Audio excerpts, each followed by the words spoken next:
सानवल ससी से कहता है, उसकी आवाज़ में दुख भी होता है और शिकवा भी। तुम्हें शहरयार को हमारे माजी के बारे में बताने की आखिर क्या ज़रूरत थी? क्या एक लम्हे के लिए भी तुमने ये सोचा कि इस सच को बयान करने के बाद कितनी जिंदगियां बदल जाएंगी?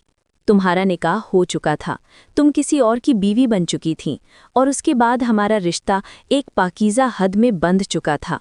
न कोई शिकवा था, न कोई मुतालबा, बस खामोशी और इज्जत थी। लेकिन तुमने वो सब कुछ कह दिया जो माजी में दफन रहना चाहिए था। शहरयार को हमारे बारे में बताकर तुमने न सिर्फ उसे ज़ख्मी किया, बल्कि हमारे उस रिश्ते को भी ख़त्म कर दिया जो सिर्फ एतमाद और एहतराम पर कायम था। आज उस सच के सामने आकर वो पाकीज़ा रिश्ता टूट चुका है जो तुम्हारे निकाह के बाद भी एक खामोश दुआ की तरह जिंदा था। अब न वो एतबार बाकी रहा और न ही वो सुकून जो कभी हमारे दरमियान हुआ करता था।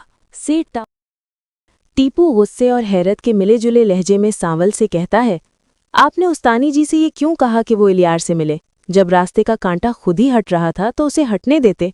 हालात हमारे हक में जा रहे थे, फिर आपने बिला वजह सब कुछ क्यों उलझा दिया? बाज़-औक़ात खामोशी ही सबसे बड़ा हल होती है, मगर आपने खुद ही मसले को दोबारा जिंदा कर दिया। टीपू की बात सुनकर सांवल कदरे संजीदगी से जवाब देता है, तुम शायद ये बात समझ नहीं पा रहे। रास्ते का कांटा कोई और नहीं बल्कि तेरा भाई ही है, और ऐसे कांटे अगर वक्त पर ना हटाए जाएं तो आगे चलकर पूरा रास्ता बंद कर देते हैं। इसलिए जितना जल्दी ये रुकावट खत्म हो जाए उतना ही सबके लिए बेहतर है, वरना कल को पछतावे के सिवा कुछ हाथ नहीं आएगा। साउद को हर तरफ से नाकामी का सामना करना पड़ रहा होता है। उसके तमाम मंसूबे एक एक करके नाकाम हो रहे होते हैं, और यही नाकामियां उसके अंदर गुस्से की आग भड़का देती हैं। उसका गुरूर, उसकी जिद और उसकी अना, अब सब कुछ उसके काबू से बाहर होता जा रहा होता है। उसे यही लगता है कि आलियार अब इस लड़की पिया से दूर हो चुका है, और यही गलतफहमी उसे मजीद अंधा कर देती है। वो समझता है कि अब उसके रास्ते की सबसे बड़ी रुकावट ख़त्म हो चुकी है, इसीलिए वो इंतकाम के रास्ते पर चल पड़ता है।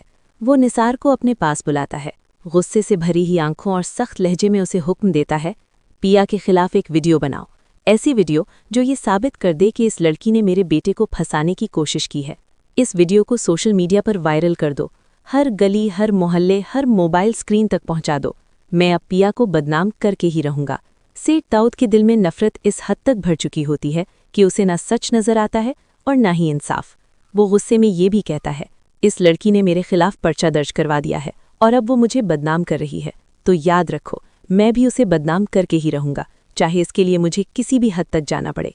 लेकिन सेठ दाऊद ये नहीं जानता कि जो वो चाह रहा होता है वो वैसा बिल्कुल भी नहीं होने वाला, क्योंकि कुदरत के फैसले अक्सर ताकतवर लोगों की ख्वाहिशात के खिलाफ होते हैं। दूसरी तरफ आलियार तक भी सच्चाई की एक एक कड़ी पहुंच चुकी होती है। वो पिया की बातों को बार बार सोचता है। उसके आंसू, उसकी खामोशी और उसकी सच्चाई से भरी हुई नज़रें आलियार के दिल में कई सवाल खड़े कर देती हैं। उसे अब ये यकीन होने लगता है कि कहीं ना कहीं पिया की बातों में ज़रूर सच्चाई है। वो मज़ीद खामोश नहीं रह पाता और सीधा अपने बाप सेठ दाऊद के पास आ जाता है। वो पुरसुकून लेकिन मजबूत लहजे में कहता है, अब्बू, आप जो कुछ भी पिया के बारे में कह रहे हैं वो बिल्कुल भी ठीक नहीं है।